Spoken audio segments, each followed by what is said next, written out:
여러분, 단 하루 만에 한국 주식시장에서 7조 원이 증발했습니다. 2026년 2월 27일에 실제로 벌어진 일이에요. 그런데 더 이상한 게 있어요. 그전까지 외국인은 매일 사고 있었거든요. 뉴스에선 외국인 귀환, 대세 상승자 이런 헤드라인이 쏟아졌고요. 개인 투자자분들은 신나서 따라 샀죠. 그런데 왜 사놓고 갑자기 던졌을까요? 오늘 이 구조를 알고 나시면 여러분이 보는 주식 뉴스가 완전히 다르게 보이기 시작할 겁니다. 안녕하세요, 여러분. 오늘 이 영상 하나로 외국인들이 어떻게 현물에서는 사면서 동시에 선물에서는 정반대로 베팅하는지, 그 무기인 프로그램 매매가 어떻게 시장을 순식간에 뒤집어 버리는지, 그리고 우리 같은 개인이 이 함정에 안 빠지려면 뭘 확인해야 하는지까지 전부 정리해드리겠습니다. 주식이나 선물 같은 거 하나도 몰라도 괜찮아요. 오늘 제가 세상에서 가장 쉽게 풀어드릴 테니까요. 아직 구독 안 하신 분들은 구독, 좋아요, 알림 설정 한 번씩만 눌러주시고요. 바로 시작하겠습니다. 자, 본격적인 이야기에 앞서 하나만 먼저 잡고 가야 해요. 주식시장에는 눈에 잘 보이는 세계가 하나 있고 눈에 잘 안 보이는 세계가 하나 더 있어요. 바로 현물시장과 선물시장이에요. 현물은 간단해요. 우리가 삼성전자 주식 샀다고 하면 그게 바로 현물이에요. 지금 이 순간 실제로 존재하는 주식을 돈 주고 사는 거죠. 눈에 보이고 손에 잡히는 거래예요. 그런데 선물은 좀 다릅니다. 선물은 한마디로 아직 오지 않은 미래의 가격을 지금 미리 약속하는 계약이에요. 이게 말로 들으면 좀 어렵죠? 이해하기 쉽게 아파트 분양권으로 설명해 드릴게요. 지금 강남에 새 아파트가 올라가고 있다고 해볼게요. 아직 완공이 안 됐는데 분양가가 10억이에요. 여러분이 이 동네 집값은 무조건 오른다고 판단해서 분양권을 사는 거예요. 2년 뒤 입주할 때 그 아파트 시세가 15억이 됐다. 그럼 여러분은 10억에 살 수 있으니까 5억이 이득인 거죠. 반대로 부동산 시장이 꺼져서 시세가 7억으로 떨어졌다면요? 여러분은 10억에 사기로 약속했으니까 3억 손해를 보는 거예요. 주식시장에서의 선물도 정확히 이 원리예요. 아파트 대신에 코스피 200 지수를 놓고 3개월 뒤에 이 지수를 지금 가격에 사겠다, 팔겠다 약속을 거래하는 거거든요. 그러면 이걸 왜 만들었느냐? 원래는 위험을 줄이려고 만든 거예요. 영어로 해지라고 하는데요. 농부가 추수 전에 미리 쌀값을 약속해두고 가격 폭락을 대비하는 거랑 똑같은 원리예요. 본래 목적은 그냥 보험이었던 거죠. 거대한 자본이 들어오기 전까지는요. 그런데 문제는 이 선물이라는 도구가 거대한 자본과 만나면서 원래 목적과 완전히 다르게 쓰이기 시작했다는 거예요. 어떻게 다르게 쓰이냐고요? 지금부터가 진짜 소름 돋는 이야기입니다. 원래 해지 목적이라면 현물에 100억이 있을 때 선물에서 100억어치만 반대로 걸어야 정상이거든요. 그런데 선물은 보통 5배에서 10배까지 레버리지가 가능해요. 즉 현물 100억으로 선물 1000억의 포지션을 만들 수 있다는 뜻이에요. 외국인들은 현물 시장에서 주식을 사면서 동시에 선물 시장에서 몇 배 더 큰 정반대 베팅을 걸어둡니다. 앞에서는 웃으면서 악수하고 뒤에서는 칼을 쥐고 있는 거예요. 자, 외국인 투자자들이 한국 시장에서 정확히 어떻게 움직이는지 단계별로 보여드릴게요. 이걸 저는 3단계 작전이라고 부릅니다. 한 번만 잘 들어두시면 앞으로 뉴스가 완전히 다르게 보일 거예요. 1단계, 조용한 매집. 처음에는 아주 점잖게 시작해요. 삼성전자, SK하이닉스처럼 코스피 지수를 좌지우지하는 시가총액 최상위 종목들을 길게는 며칠, 몇 주에 걸쳐 꾸준히 사들이는 거예요. 이 종목들이 오르면 지수도 같이 올라가거든요. 그러면 뉴스에 뭐가 뜨냐면 외국인 코스피 순매수 행진 지속, 외국인 돌아왔다, 대세 상승자, 이런 헤드라인이 줄줄이 나오는 거예요. 이걸 본 개인 투자자분들이 어떻게 하시겠어요? 외국인이 산다고 나도 사야지 하면서 추격 매수를 시작하는 거죠. 이 매수세가 또 지수를 끌어올리고 시장 분위기는 점점 더 뜨거워져요. 신문, 유튜브, 단톡방 어디서나 사야 한다는 얘기가 가득해지고 누가 봐도 상승장이구나 싶어지는 분위기가 만들어지는 거죠. 2단계, 보이지 않는 반대 베팅, 바로 이 시점이에요. 시장이 충분히 달아오르고 지수가 고점 근처에 갔다고 판단되면 외국인들은 겉으로는 여전히 현물을 사면서 뒤에서 조용히 선물 시장으로 이동합니다. 선물 시장에서 뭘 하느냐? 지수가 떨어지면 돈을 버는 포지션, 즉 선물 매도를 어마어마한 규모로 쌓기 시작하는 거예요. 현물에서는 사면서 분위기를 계속 띄우고 선물에서는 정반대로 하락에 배팅하는 거죠. 겉으로 보이는 행동과 실제 의도가 완전히 반대인 겁니다.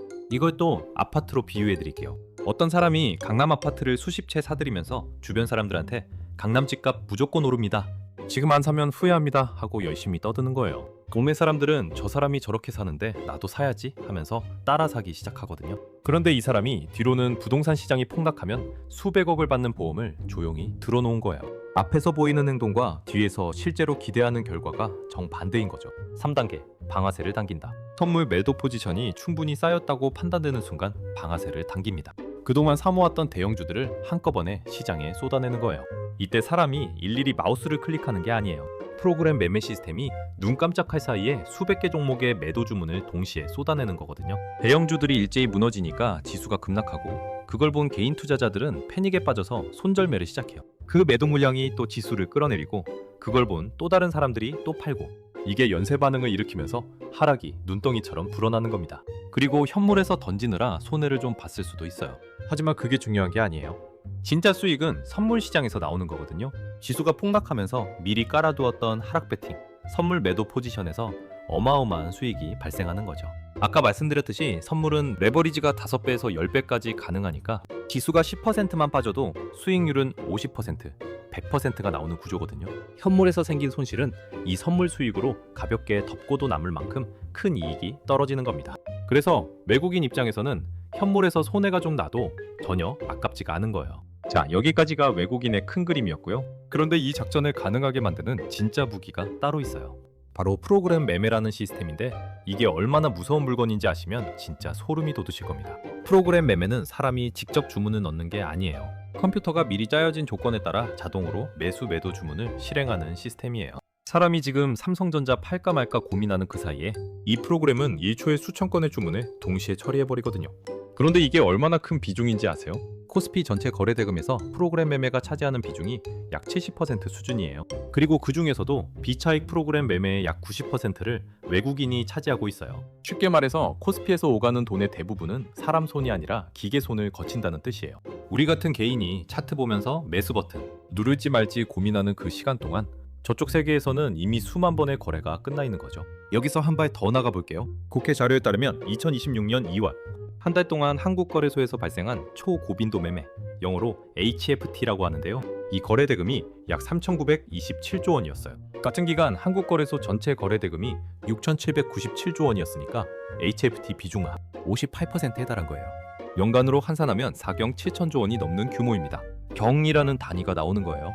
이 HFT는 0.002초, 1000분의 1초 단위로 주문을 쏟아내요. 사람이 눈을 한번 깜빡이는 동안 수만 건의 매매가 이미 끝나 있는 거거든요. 개인 투자자가 뉴스 보고 아 이거 사야겠다 하고 휴대폰 켤 때 이 기계들은 이미 사고 팔고 수익까지 챙긴 다음인 거예요. 사람이 기계를 정면으로 이긴다는 게 사실상 불가능한 환경이라는 뜻이에요. 그러면 이 프로그램들이 가장 적극적으로 활용하는 원리가 뭐냐?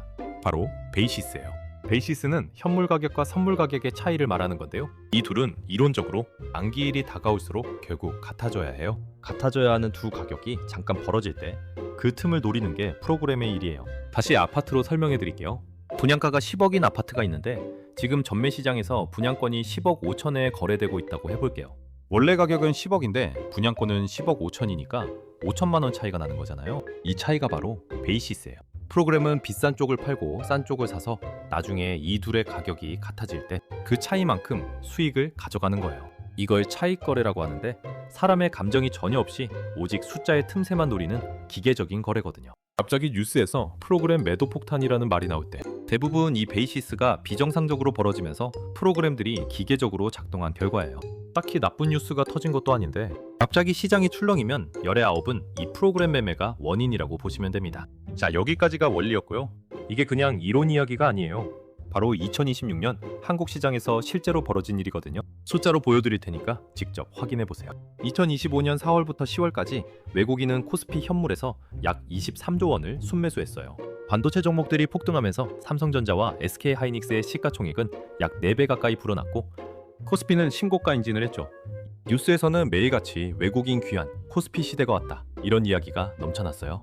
그런데 2026년 1월부터 분위기가 바뀌기 시작합니다. 외국인이 현물에서는 약 2조 원을 순매수하면서 겉으로는 여전히 사는 척했는데 현물에서는 약 3조 원을 순매도한 거예요.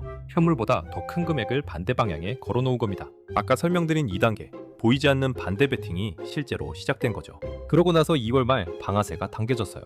2026년 2월 27일 단 하루 만에 외국인과 프로그램 매도 합산 약 7조 원이 시장에 쏟아졌고 3월 한 달 동안 외국인은 코스피에서 총 32조 원을 던졌어요. 역대 월간 최대 규모입니다. 한 달 사이에 어마어마한 자금이 빠져나간 거예요. 삼성전자에서만 대략 15조 원대, SK하이닉스에서 6조 원대, 이 두 종목에서만 21조 원이 넘는 돈이 빠져나간 거예요. 그리고 같은 시기 시장에서는 공매도 잔고가 약 16조 원대를 돌파했어요. 추가 하락에 베팅하는 돈이 역대급으로 쌓여 있었다는 뜻이거든요. 결과는요. 코스피는 고점 대비 약 13.5% 하락. 삼성전자와 SK하이닉스는 고점에서 약 17% 빠졌어요. 외국인이 현물을 사면서 분위기를 띄워놓고 선물과 공매도로 반대 베팅을 깔아둔 다음 한꺼번에 쏟아내서 하락을 만들어낸 거예요. 교과서에 나오는 왑더도 꼬리가 몸통을 흔드는 일이 2026년 한국 시장에서 그대로 재현된 겁니다. 여기까지 들으시면 이런 생각이 드실 거예요. 그러면 우리 같은 개인은 그냥 당하는 수밖에 없는 건가요? 아니에요. 다 방법이 있어요. 솔직히 말씀드리면 이 게임을 외국인이랑 똑같은 속도로 이기겠다는 건 사실 불가능해요. 우리는 0.001초로 거래하지 못하니까요. 하지만 저들이 어떤 패턴으로 움직이는지를 미리 알고만 있어도 그 함정에 빨려 들어가는 일은 막을 수 있어요. 지금부터 알려드릴 세 가지만 확인하시면 이 함정에 빠질 확률을 확실히 줄일 수 있습니다. 첫 번째, 현물과 선물을 같이 보세요. 뉴스에서 외국인 현물 대량 순매수라는 헤드라인이 뜨면 그것만 보고 따라 사시면 안 돼요. 반드시 같이 봐야 하는 게 있어요. 외국인의 선물 포지션이 매수인지 매도인지를 확인하는 거예요. 현물은 사고 있는데 선물에서 매도 포지션을 늘리고 있다면 그건 아까 설명드린 함정이 진행 중일 가능성이 높아요. 반대로 현물도 사고 선물도 매수 포지션을 늘리고 있다면 그건 진짜 상승을 기대하는 포지션일 가능성이 높은 거예요. 이 정보는 한국거래소 정보데이터 시스템 영문으로 data.krx.co.kr에서 매일 무료로 확인하실 수 있어요. 두 번째, 프로그램 매매 동향을 체크하세요. 장중에 갑자기 지수가 이유 없이 급락하거나 급등하면 프로그램 매매 동향부터 보세요. 차익거래, 순매도가 대규모로 들어오고 있다면 그건 베이시스가 벌어지면서 기계적으로 물량이 쏟아지는 거예요. 이럴 때 패닉에 빠져서 같이 팔면 안 됩니다. 프로그램 매매 데이터는 네이버 증권이나 한국경제투자정보 페이지에서 실시간으로 확인하실 수 있어요. 세 번째, 만기일 캘린더를 꼭 챙기세요. 한국 시장에서 선물 옵션 만기일은 매월 둘째 주 목요일이에요. 가장 가까웠던 만기일이 2026년 4월 9일 목요일 어제였고요. 3월, 6월, 9월, 12월에는 선물과 옵션 네 가지가 동시에 만기를 맞는 이른바 내마녀의 날이 찾아오는데 이때 변동성이 극단적으로 커져요. 다음 내마녀의 날은 2026년 6월 11일 목요일입니다. 만기일 전후로는 추격 매수를 자제하시고 외국인 선물 포지션 변화를 반드시 확인하시는 게 안전합니다. 자, 다시 처음 질문으로 돌아가 볼게요. 외국인은 왜 사놓고 던졌을까? 답은 간단해요. 처음부터 사는 것이 목적이 아니었기 때문이에요. 사는 건 분위기를 만들기 위한 연출이었고 진짜 수익은 선물 시장에서 하락에 베팅해둔 포지션에서 가져가는 거였죠. 현물 시장에서 눈에 보이는 매수, 그건 빈산의 꼭대기일 뿐이에요. 그 아래에는 몇 배, 몇십 배 더 큰 파생 상품 시장이 있고 그 시장에서 어마어마한 자본을 가진 세력들이 자기들에게 유리한 결말을 향해 움직이고 있는 겁니다. 오늘 핵심 세 가지만 기억하세요. 하나, 외국인의 현물 매수만 보지 말고 선물 포지션을 같이 보자. 둘, 프로그램 매매 동향을 실시간으로 체크하자. 셋, 만기일 캘린더를 반드시 챙기자. 이 세 가지만 습관이 되면 여러분은 이미 대부분의 개인 투자자들보다 한 수 위의 시야를 갖게 된 거예요. 뉴스 헤드라인에 휘둘리지 않고 시장의 진짜 구조를 볼 수 있는 눈이 생기는 거죠. 오늘 영상이 도움이 되셨다면 좋아요 한번 눌러주시고요. 이런 주식시장의 숨겨진 구조, 경제 이야기, 꼭 알아야 할 내용들을 계속 다루고 있으니까 아직 구독 안 하신 분들은 구독, 알림 설정도 부탁드립니다.